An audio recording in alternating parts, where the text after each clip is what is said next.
এই মমতা বন্দ্যোপাধ্যায়ের একটা বক্তব্য শোনাতে চলেছি, তারপর আমি আমার দ্বিতীয় অগ্নিবাণ নিয়ে ডিবেটে যাচ্ছি, আবার অরিত্রর কাছে যাব। আমার প্রশ্ন থাকছে, মমতা বন্দ্যোপাধ্যায় একবার বলেছিলেন, খুব দুঃখের সাথে বলেছিলেন, নাকি সবটা জেনে নিয়ন্ত্রণ না করতে পেরে বলেছিলেন, নাকি আর অন্য কোনো দুঃখ ছিল যেটা তিনি প্রকাশ্যে বলতে পারছেন না? মমতা বন্দ্যোপাধ্যায়ের বক্তব্য, তারপরে অগ্নিবাণ 2 দেখুন। ঘরে একটা শোবার বিছানা আছে, ঘরে একটা টিভি আছে, ঘরে একটা স্কুটার আছে, নয়তো একটা গাড়ি আছে, তোমার ঘরে একটা কল আছে, কলের জল পাও, বিদ্যুৎ পাও, দুবেলা দুবার দুপুরে ভাত খেতে পাও, ছেলে মেয়েরা ভালো আছে, আর কি চাও? কত চাও? কত কত খাবে গো? হিরেন চচ্চড়ি না সোনার ডালনা খাবে? বেশ, মমতা বন্দ্যোপাধ্যায় স্টেজে দাঁড়িয়ে বেশ অসহায়ভাবে বলছেন কত খাবে, হিরের চচ্চড়ি খাবে, মুক্তোর ডাল খাবে, এইসব তিনি বলছেন। মমতা বন্দ্যোপাধ্যায় তিনি সবটা জানেন, বোঝা যাচ্ছে, নালে বলছেন কি করে কত খাবে কত খাবে?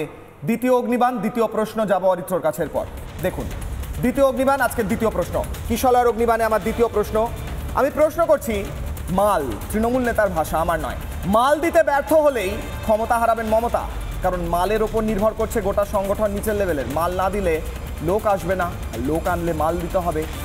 এরমটাই কি চলছে তৃণমূলের সংগঠন? এভাবে চলে একটা গণতান্ত্রিক দেশের, একটা রাজ্যের, একটা সরকার? আমি অরিত্রর কাছে যাব। অরিত্র, দেখুন, একটা শব্দ আজকের আলোচনায় উঠে এলো, সেখান থেকেই এই পুরো আলোচনাটা একটা অন্যদিকে নিয়ে যায়। এই যে কথাটা এলো যে পারফরমেন্স বেটার করবার জন্য আমি একটা ইনসেন্টিভ দিচ্ছি, এবার এই যখনই পারফরমেন্সের কথাটা চলে আসছে, আসলে বিষয়টা হচ্ছে এই মুহূর্তে রাজনীতি একটা প্রফেশন বা একটা বিজনেস মডেল। কেন এই বিজনেস মডেল কথাটা বলছি? তার কারণ এই আপনি দেখুন, রাজনৈতিক সংগঠনগুলির ব্যাকএন্ড চালনা করবার জন্যে একটা আইটি ফার্ম রয়েছে, কোথাও কনসাল্টিং এজেন্সি রয়েছে, কোথাও মার্কেটিং এজেন্সি রয়েছে। তার মানে এখানে স্পেসিফিক্যালি ভোটটাকে একটা প্রোডাক্ট হিসাবে দেখা হচ্ছে, একদম একটা পণ্য।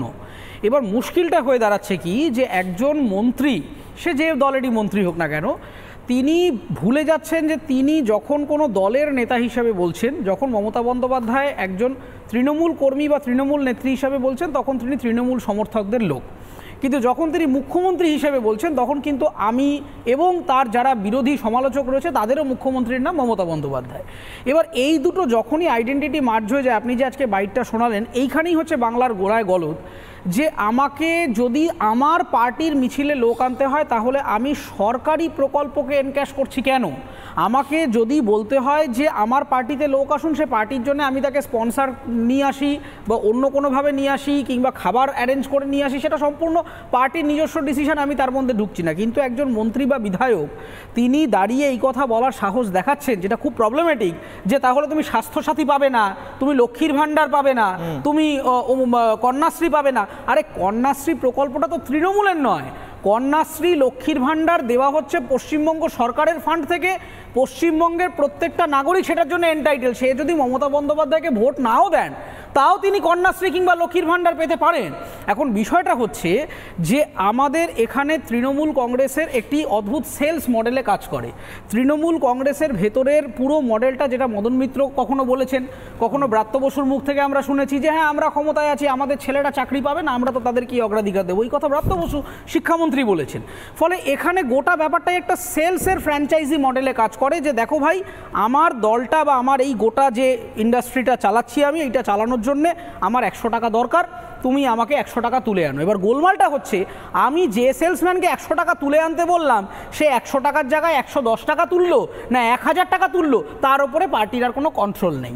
এবার 100 টাকা পার্টিতে দিয়ে দিলে আমি সেই ছেলেটাকে বলছি, বাহ তুমি বড় ভালো ছেলে, তুমি সেলসম্যান, তুমি প্রমোটেড হয়ে সেলস ম্যানেজার হয়ে গেলে, তুমি বিধায়কের টিকিটে কন্টেস্ট করছো পরের বার। কিন্তু সে যে ওখানে মানুষকে অত্যাচার করে 100 টাকার জায়গায় 1000 টাকা তুলছে না 10,000 টাকা তুলছে, সেটা আর আমি জানি না। যখন জানছি তখন ইট ইজ টু লেট।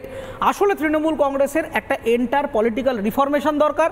এই মুহূর্তে যারা তৃণমূল কংগ্রেসে রয়েছেন বিভিন্ন জায়গায়, আপনি তাদেরকে 1-to-1 ইন্টারভিউ করে জিজ্ঞাসা করুন যে আপনি পার্টিটা করেন কেন। প্রত্যেক পার্টি মানুষের করার পেছনে একটা ইডিওলজিক্যাল ব্যাকবোন থাকে, সেটা বিজেপির থাকতে পারে, বামফ্রন্টের থাকতে পারে, অন্য কিছু থাকতে পারে। এখানে আমি ব্যক্তিগতভাবে বহু নেতাকে জিজ্ঞাসা করেছি যে আপনি করেন কেন, আপনার একটা ভিশন আছে তো।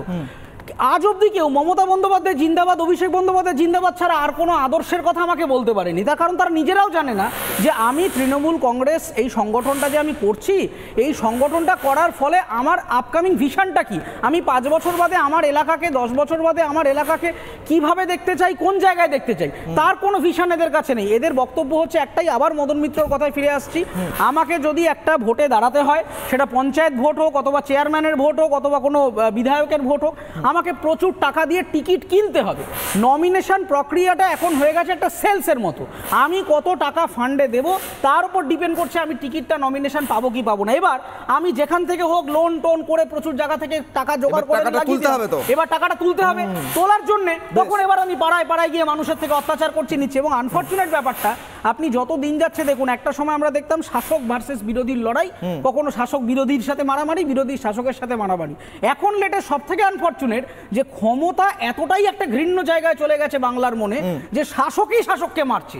তৃণমূল কংগ্রেসেরই মানুষ, তৃণমূল কংগ্রেসের একটা সামান্য ভোটের টিকিটের জন্য, তার কারণ রাজনীতিকে এমন ব্যবসা করে ফেলা হয়েছে, ওই একটা টিকিট একটা চেয়ারের জন্য একটা মানুষ তার সহনাগরিককে খুন করতেও দ্বিধাবোধ করছেন না, সামান্য ছাত্র ভোট লড়ার জন্য বন্দুকবাজি করতে তারা দ্বিধাবোধ করছেন না। এইটা একটা বাংলার কলঙ্কময় রাজনৈতিক ইতিহাস তৈরি করছি আমরা। আমি আবার আমার কনক্লুডিং রিমার্ক, তৃণমূল কংগ্রেসকে রাজনৈতিক দল হিসেবে সম্পূর্ণ রিফরমেশন না করলে, একটা দুটো নেতা দিয়ে হবে না, সম্পূর্ণ রিফরমেশন না করলে সম্ভব। আচ্ছা বেশ, নানা ধরনের কন্টেন্ট দেখার জন্য লাইক করুন, শেয়ার করুন আমাদের ফেসবুক পেজ, সাবস্ক্রাইব করুন আমাদের ইউটিউব চ্যানেল। পাশাপাশি অন্যান্য ব্রেকিং নিউজের জন্য অবশ্যই চোখ রাখুন রিপাবলিক বাংলায়।